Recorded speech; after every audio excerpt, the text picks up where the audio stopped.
Sidang lanjutan dengan terdakwa Irjen Teddy Minahasa kembali digelar pada Kamis lalu dengan agenda sidang tersebut menghadirkan ahli kembali di muka persidangan.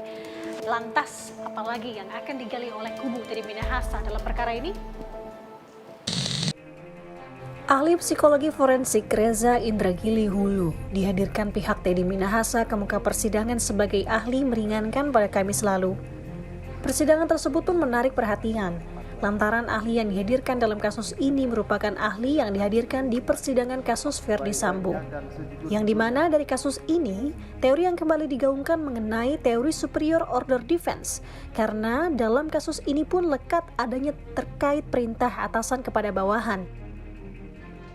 Terkait perintah Teddy Minahasa kepada Dodi Prawiranegara pun juga sudah diungkap ahli digital forensik yang sebelumnya dihadirkan pihak jaksa penuntut umum di muka persidangan. Nah, ini isi chat benar ada di barang bukti iPhone 13 sita dari Dodi. Isi percakapannya seperti ini yang mulia. Saya mulai di tanggal 17 bulan Mei 2022 jam 13.21 detik 36. Pesan conversation di awal dari IJP Teddy Minahasa SIK. Isi pesan sebagian BB diganti trawas. Emoticon tertawa dalam kurung buat bonus untuk anggota. Dari hal ini lebih dulu ahli psikologi forensik memaparkan tahapan-tahapan pengujian seseorang bisa dikatakan masuk ke dalam kategori superior order defense. Kalau ternyata si penerima perintah sekali lagi sungguh-sungguh tidak memiliki kemampuan, kewenangan, kesempatan atau sejenisnya, maka berlanjut ke tahap pengujian yang ketiga, yaitu resiko buruk apakah yang akan diterima, maaf saya salah tulis, risiko negatif apakah yang akan diterima oleh si bawahan, si juniornya, seandainya dia mengelak atau menolak tekanan tersebut. Seandainya tidak ada resiko atau konsekuensi negatif yang akan dia alami dari instruksi tersebut, maka lagi-lagi klaim atau defense ini tertolak.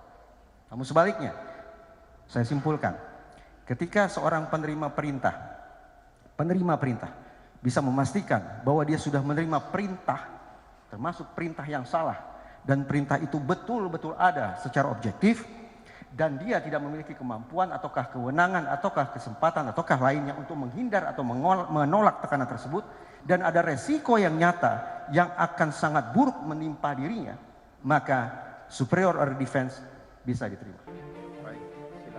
Di tengah penjelasannya mengenai teori superior order defense atau pembelaan diri berdasar perintah superior, ahli menjelaskan bahwa teori ini berbeda maknanya dari setiap kasus yang ada. Dari hal ini, kasus Verdi Sambo pun menjadi contoh di mana teori superior order defense itu dapat diterapkan. Sedangkan dalam kasus Teddy Minahasa yang menyeret Dodi Prawiranegara butuh pengujian lebih dalam lagi mengenai hal ini. Apabila ada seorang Kapolres setelah tertangkap melakukan transaksi narkotika, kemudian membuang semua kesalahannya kepada Kapolda atau atasannya dengan berbagai klaim. Misalnya dia bilang transaksi tersebut merupakan perintah atasan, kemudian dia mengaku takut kepada atasan. Tapi di sisi lain di ruang persidangan dia mengatakan kalau Kapolda lain pasti saya lawan. Bagaimana pendapat ahli terkait klaim dari Kapolres tersebut? Berdasarkan pernyataan yang disampaikan oleh saudara penasihat hukum, saya pikir ini relevan kembali kita uji dengan perspektif keilmuan tadi. SOD ini menjadi sebuah perspektif, menjadi sebuah alat uji yang relevan untuk menilai apakah klaim yang bersangkutan patut untuk diterima sebagai sesuatu yang nyata ataukah justru yang mengada-ngada. Selain mengenai teori yang dibahas dan ditanyakan pendapat ahli, yakni membedah lebih jauh makna pesan antara Teddy Minahasa dengan Dodi Prawiranegara. Diketahui sebelumnya, selain memberi perintah, Teddy Minahasa disebut juga meminta Dodi Prawiranegara untuk mengganti barang bukti sabu tersebut dengan tawas.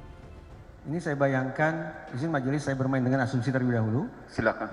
Ini saya bayangkan sebagai sebuah komunikasi vertikal ya. Karena ada kata jenderal, dan menggunakan siap gak berani jenderal, saya bayangkan yang di bawah yang kotak berwarna hijau tampaknya memiliki jabatan atau pangkat lebih rendah daripada yang di atas. Jadi vertikal, bukan komunikasi setara tapi vertikal. Nah, yang saudara penasihat hukum pertanyakan yang mana? Yang atas atau yang bawah atau yang mana? Sekaligus, itu bagaimana ahli menafsirkan apakah itu sebuah perintah atau bagaimana? Menurut saya dengan melihat dua potongan komunikasi ini absolut ini perintah dan di dalamnya mengandung criminal intent, mengandung niat jahat. Tidak ada tafsiran lagi? Tidak ada. Ini perintah jahat, ini perintah salah. Ini perintah di mana pihak pemberi perintah memiliki niat jahat, yaitu memanipulasi benda yang dibutuhkan untuk proses penegakan hukum. Criminal intentnya menurut saya tidak bisa disanggah.